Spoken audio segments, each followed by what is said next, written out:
Off a lot of dramatic speeches and seen dramatic moments in times of great gravity for the nation. How would you assess this evening? This was a stirring address, in my view. Shorter than his father's speech when he announced the New World Order. Shorter than his father's speech when he announced the New World Order.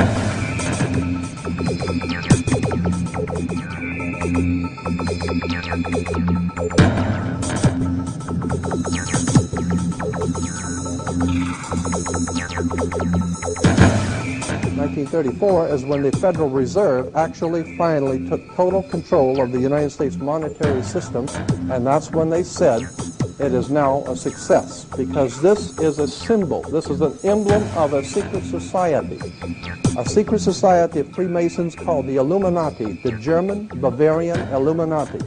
They were a secret society founded in the south of Germany. They were called the Illumi nati, the illuminated ones, the enlightened ones. Nuit coeptis, nova sodosiflorum, and that was in 1774 that the Bavarian Illumi nati drew up their plans for what they were going to do in America and how they were going to do it. The triangle at the top with the light emanating from around it is Horus. The god of the ancient Egyptians, of course, this is an Egyptian pyramid. You don't find pyramids in America, you find them in Egypt. And that pyramid is the symbol of the eye, was in the Egyptian religion Horus, which was the newborn sun. Every morning when the sun came up, his name was Horus. That was the solar divinity in Egypt. Horus was God's son, the light of the world, who is risen. He is our risen Savior, our risen. And so Horus was referred to as God's son, and that's why the light is emanating from around, because it's the sun. The sun is a round eyeball of God. The ancient Egyptians believed the pupil of God was the sun, and he's watching you, and therefore the sun was very bright.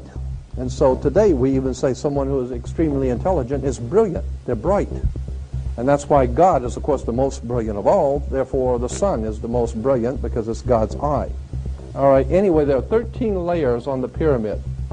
And the 1776 at the bottom is 1776. A lot of people think it's because of the country being founded in 1776. It has nothing to do with that. As I said, this is on a document published back in 1774, 75, and then in 1776 the Roman numerals appeared on it in Europe. So what it amounted to is that the 1776 was when this secret society actually formed itself into a secret society and put itself into operation.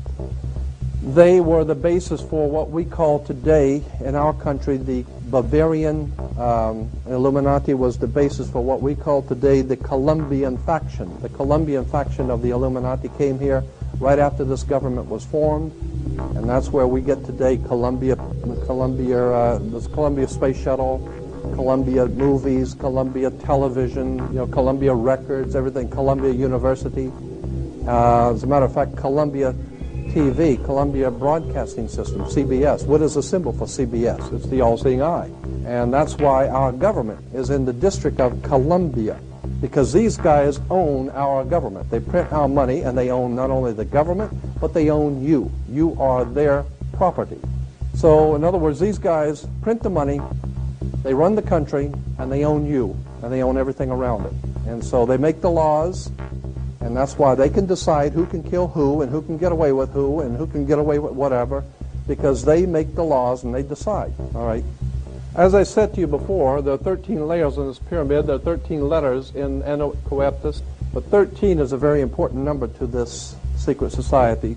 There are 13 stripes. There are 13 stars here, which make up the Star of David. The 13 berries, there are 13 leaves, 13 arrows. There are 32 feathers here and 33 feathers there.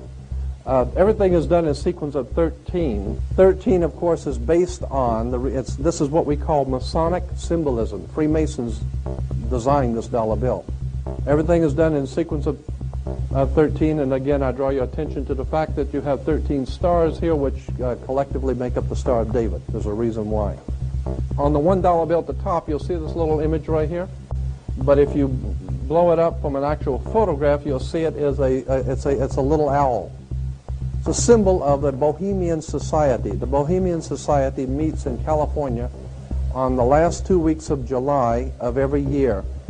I have pictures showing all of the presidents, all of the living presidents, excluding the new one, but all of the living presidents at Bohemian Grove in Northern California, and they're all wearing red and black Ku Klux Klan dress type of regalia, like the Ku Klux Klanners, with the pointed headdress and everything.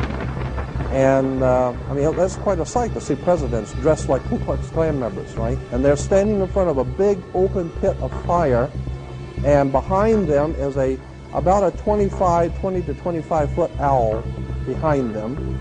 And the article in Elm magazine and Time magazine, I've got 2 or 3 different magazines showing basically the same pictures.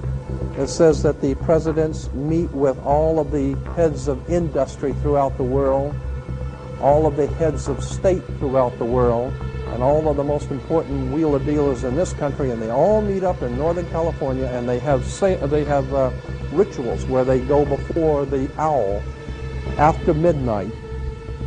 And what a picture you got, with all the presidents dressed up like Ku Klux Klanners with black and red robes on before an owl. And these are your presidents of this country.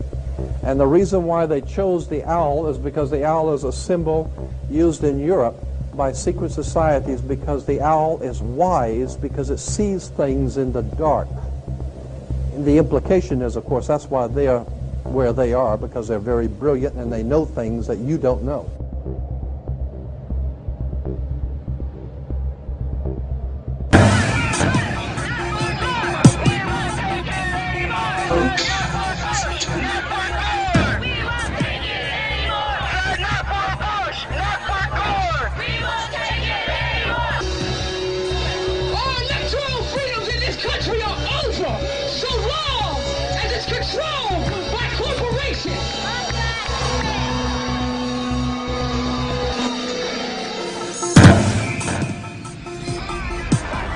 Living room is the factory. The product being manufactured is you.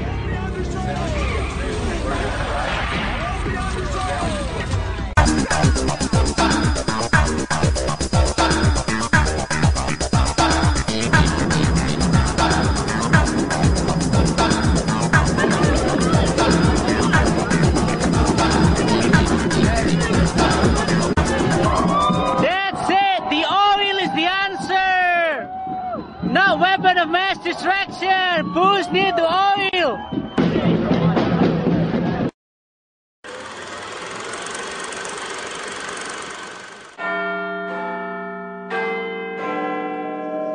Studying shadows like an indoor cat until dusk, when the sky walks me home.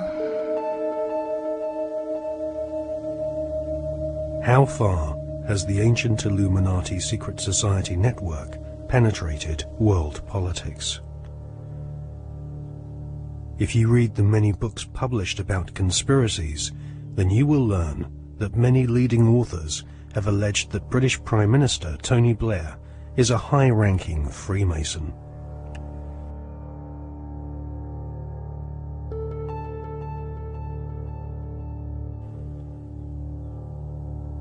Mr. Blair is a Queen's Counsel barrister, a profession which has its roots in the Temple Bar, built in London by the Knights Templar secret society in the 12th century.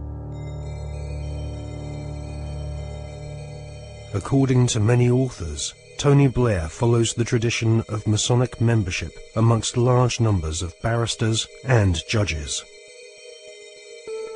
Mr. Blair is allegedly a member of the 1591 Studholme Masonic Lodge, which meets, amongst other places, at the Café de Paris in London. The Prime Minister has defended his role in lobbying on behalf of a wealthy Labour Party donor who was negotiating to buy a steel company from the Romanian government. Mr. Blair wrote a letter in support of Lakshmi Mittal, an Indian billionaire who lives in London. Mr. Blair said the letter was a standard one, written on the advice of the Foreign Office. However, opposition MPs are calling for an inquiry into allegations that his intervention helped to clinch the deal for Mr. Mittal's company, which is registered in a Caribbean tax haven. Our political correspondent, Norman Smith, reports. Lakshmi Mittal donated more than £100,000 to Labour after the last election. Shortly after that, Mr. Blair wrote a letter to the Romanian Prime Minister in support of a successful bid by Mr. Mittal's company, L&M Holdings, to buy a Romanian steelworks.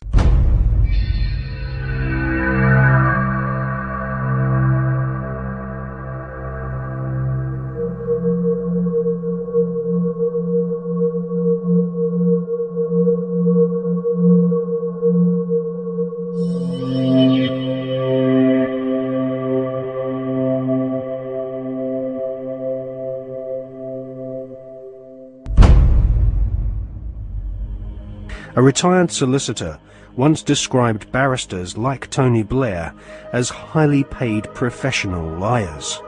So it is unlikely that Tony Blair will ever come clean about his membership of a secret society. However, one thing we can be sure about. The Masonic establishment at the heart of British society does not like being probed or investigated when it comes to matters of Masonic membership. A recent Select Committee inquiry chaired by Labour MP Chris Mullins found that the Metropolitan Police Force and Judiciary were unwilling to force their members to disclose if they were members of secret societies.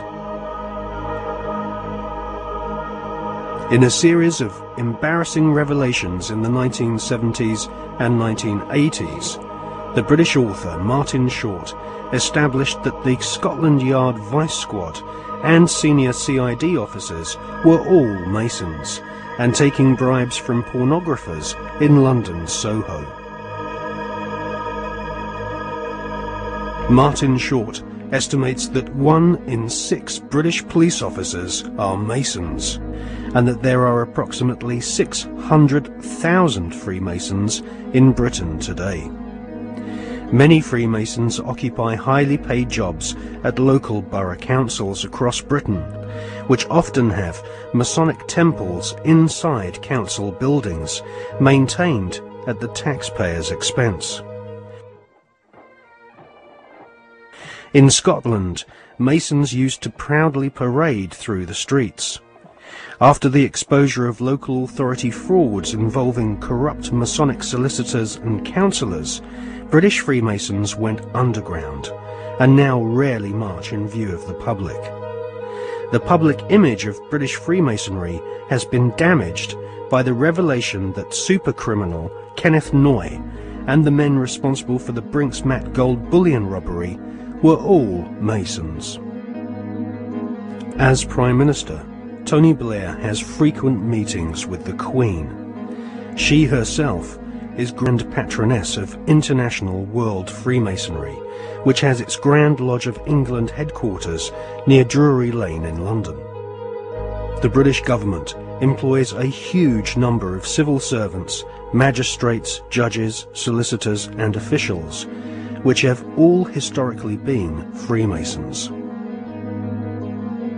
The deceased author of The Brotherhood, Stephen Knight, says that penetration of Freemasonry into the British establishment goes way beyond policemen and parish councils. Knight says that the Palace of Westminster, home to the British Parliament, is used as a meeting place for at least 2 Masonic lodges. One of these lodges is called the New Welcome Masonic Lodge, which regularly hosts blood-curdling rituals and ceremonies inside the Palace of Westminster. Members of Parliament from all political parties gather together, wearing white gloves, sashes, lambskin aprons, and wielding ceremonial daggers, swearing bloodthirsty oaths of allegiance to each other. Just where this leaves British democracy is anyone's guess, but the fact that these secret ceremonies take place in a building paid for by the British taxpayer leaves one wondering if Freemasons do not see themselves as superior to the average British citizen. Many researchers claim British Prime Minister Tony Blair is a high-ranking 33rd